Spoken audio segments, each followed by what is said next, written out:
प्यारे दोस्तों नमस्कार, मैं रिपोर्टर राहुल आंधी आपके साथ। अभी हम मौजूद हैं बिनकी के पावर हाउस पर। वहां पर बैठे हैं मीटर रीडर।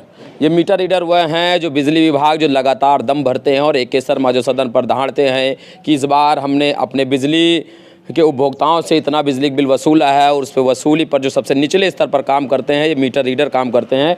और मीटर रीडर की हालत ये है कि अब ये अपनी सैलरी के लिए बैठे हुए हैं इधर। अभी उधर आपने देखा है कि हॉकी के CEO ने भी सैलरी न मिलने के चलते नौकरी छोड़ दी, और अब इधर ये लोग बैठे हुए हैं। 3 दिन से लोग भी काम पर नहीं पहुँच पा रहे हैं। अब जानने का प्रयास करेंगे। शुरुआत सत्यम जी से करते हैं। सत्यम जी, क्या है मसला? जहाँ लगातार हमारा देश अर्थव्यवस्था के मामले में इतना दम भर रहा है, वहाँ आप लोग सैलरी की लड़ाई कर रहे हैं, ऐसा क्या दिक्कत है? बेशक बात यह है सर कि हम लोगों को जो मतलब इस समय मोदी जी कह रहे हैं कि विकसित भारत हमें करना है।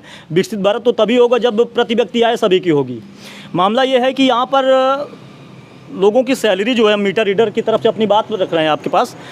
प्रत्येक मीटर रीडर को कहीं 1500 कहीं 2000 3000 इस हिसाब से वॉलेट में पैसा डाल दिया जाता है, और पेट्रोल वो अपनी जेब से लगाता है।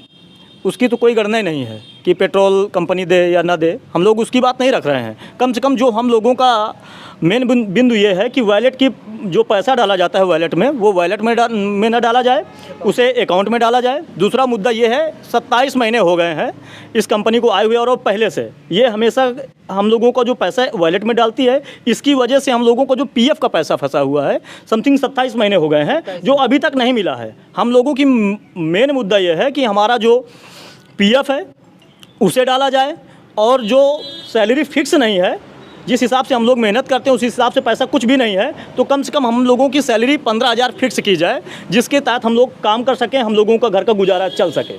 नहीं तो एक बात बताइए, 1500 कभी 2400 हाँ।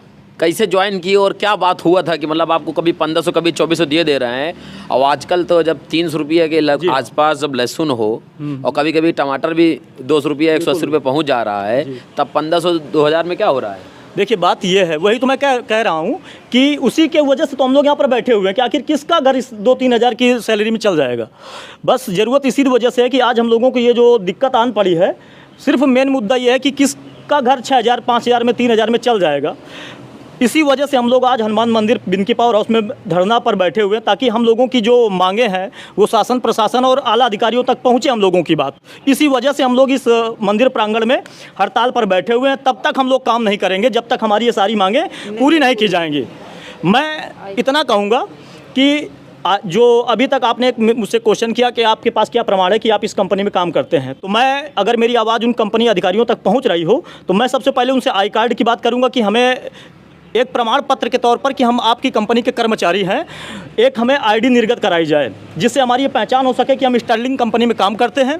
और रह गई बात सैलरी की, उसे फिक्स किया जाए, और वो जो वॉलेट में पैसा डाला जा रहा है वो वॉलेट में डाल करके अकाउंट में डाला जाए। और सबसे प्रमुख मुद्दा 27 महीने से जो PF फंसा पड़ा हुआ है उसे हम सभी कर्मचारियों के खाते में पहले डाला जाए। इसी के बाद ही हम सभी कर्मचारी फील्ड में जाएंगे, और फिक्स सैलरी जब तक नहीं होगी हम तब तक हम लोग 3 महीने की सैलरी भी फंसी पड़ी हुई है। मतलब 1500 में भी 3 महीना फंसा हुआ है। बेशक वो फंसा पड़ा हुआ। देखिए मैं 1500 2400 एक मैं उदाहरण के तौर पर कह रहा हूँ, उसमें किसी का ज़्यादा आ जाता है। जी हाँ बेशक, इसमें हम अलग बात तो नहीं कह रहे हैं। हाँ बेशक, वो आप जो कह रहे हैं वो सही कह रहे हैं, वो है भी सही। बहुत ऐसे लड़के हैं जिनका 1-1000 2-2000 आया है, और अगर 500 के नीचे बिल है तो सैलरी भी नहीं आती है। अब ज़रूरत इस चीज़ की है कि हम सबसे पहले फिक्स सैलरी चाहते हैं। जो 3 महीने का जो हम लोगों का पेमेंट फंसा पड़ा हुआ है वो दिया जाए, ESI कार्ड दिया जाए। अगर कोई जान माल की घटना हम लोगों के साथ घटती है, गाड़ी लेकर टहलते हैं, तो उसमें कंपनी की तरफ से हमें कोई बीमा चाहिए। मतलब हमें कोई मतलब उनसे सहायता नहीं मिलती है, ना हम उनसे कह सकते हैं। तो सबसे पहले ESI कार्ड, PF जो 27 महीने से फंसा पड़ा हुआ है, और दूसरा मुद्दा ये है कि सैलरी फिक्स की जाए, जिसकी वजह से हम लोग आज यहाँ पर बैठे हैं। निवेदन है आपके चैनल के माध्यम से, आंधी एक्सप्रेस के माध्यम से, मैं सत्यम चौहान ये कहना चाह रहा हूँ कि यदि मेरी आवाज़ आप तक पहुँच रही हो अधिकारियों तक, मैं उनसे करबद्ध निवेदन करता हूँ कि हम लोगों की सैलरी फिक्स की जाए, जो PF फंसा पड़ा हुआ है उसको दिलाया जाए। इसी के बाद हम लोग अब फील्ड में काम करेंगे, अन्यथा नहीं करेंगे। मीटर रीडर एकता जिंदाबाद, मीटर रीडर एकता जिंदाबाद जिंदाबाद। लगातार मैडम आप लोग 3 दिन से तो बैठी ही हैं, कोई आया बात करने आया आप लोगों से कि नहीं आया? कल आए थे बात करने, मगर कोई साथ नहीं निकला, चले गए वो लोग।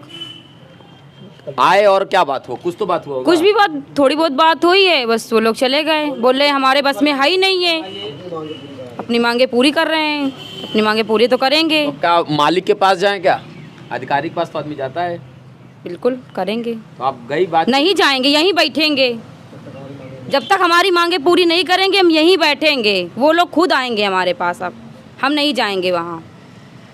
अभी बॉर्डर पे किसान भी बैठे हैं, अभी इधर मीटर रीडर बैठे हैं, उधर ARO और RO का जो एग्ज़ाम हुआ उस पर लीक हुआ, पहले उसमें छात्र लाठी खाए। अब इधर आप देखिए पुलिस के जो भर्ती हुआ उस पर भी देख ही लिए आप, उसको भी रद्द कर दिए, 6 महीने बाद होगा। अब दिलासा है, होगा कि नहीं होगा ये बात की बात है। अब लगातार हर वर्ग जब परेशान है तो आखिरकार ये लोग सुनते क्यों नहीं है? डर नहीं लगता कि आगे चुनाव नहीं जीतना क्या है लोगों को? सर नमस्कार राहुल भर जी, आपके माध्यम से मैं थोड़ा बताना चाहता हूँ इस बात के लिए कि सर ये कुछ ऐसा अराजक तक फैला हुआ है कि किसी को भी आप पूछोगे तो हर एक सैलरी में मीटर रीडर और बिजली विभाग में कुछ ऐसा हो रहा है कि हम लोगों को कोई सुनवाई नहीं कर रहा है।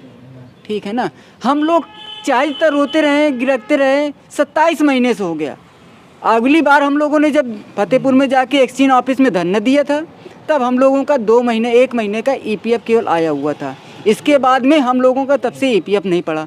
ठीक है ना, तो या हम लोगों की तो जिम्मेदारी थी, लेकिन हमारे एक्सचेंज की और प्लस हमारे जो यहाँ के अधिकारी हैं इनको नहीं मालूम था कि हमारी भाई सैलरी कैसे किस बेस पे आ रही है।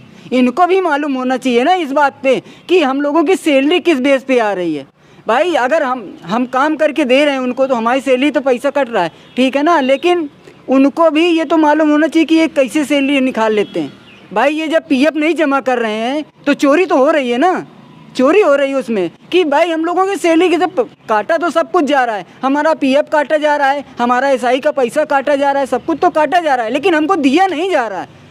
तो जा कहाँ रहा है आखिरकार? ये पता लगाने की जिम्मेदारी हमारे केवल एक्सचेंज साहब को, AC साहब को ही दी गई है, लेकिन ये लोग पता नहीं क्या है, अब इनका क्या साठगांठ है हम लोगों को ये नहीं मालूम होता है। हम लोग छोटे तबके के कर्मचारी हैं, जैसे है भाई बैठे हुए हैं। कौन से गांव से हैं आप? मैं सर सिलावन से हूँ।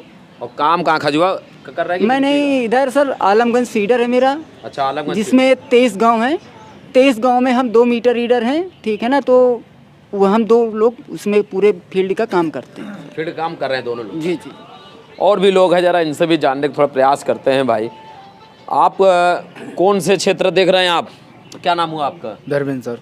धर्मेंद्र बाबू, आपका कब महीने से पेमेंट नहीं आया? हमारा सर जी 3 महीने का पेमेंट फंसा हुआ है, गुन्नीर फीडर में काम करते हैं। और EPF कब का कितना फंसा हुआ है आपका? PF वगैरह सर जी अभी ज़्यादा हमको नहीं, 6 महीने हुए ज्वाइन किए हुए। तो 6 महीने में एक भी बार मिला अभी तक? नहीं, वो नहीं मिला सर जी। अभी नहीं मिला? नहीं। तो अभी तमाम साथी आपके बता रहे हैं जो पुराने लोग हैं जी सर। 27 महीने से उनका नहीं मिला। जी सर। तो आगे उम्मीद है आपको? बिल्कुल सर जी, मिलेगा कि नहीं? कंपनी देगी तो ज़रूर मिलेगा सर जी, उसी धरने के लिए हम लोग बैठे हुए हैं। काम में 3 दिन से नहीं जा रहे हैं? काम में 3 दिन से सर जी नहीं जा रहे। आगे कब तक योजना है भाई बैठने की? क्या नाम हुआ आपका? जब तक हमारी मांगे पूरी नहीं हो जाती तब तक हम लोग बैठेंगे। तब तक बैठोगे?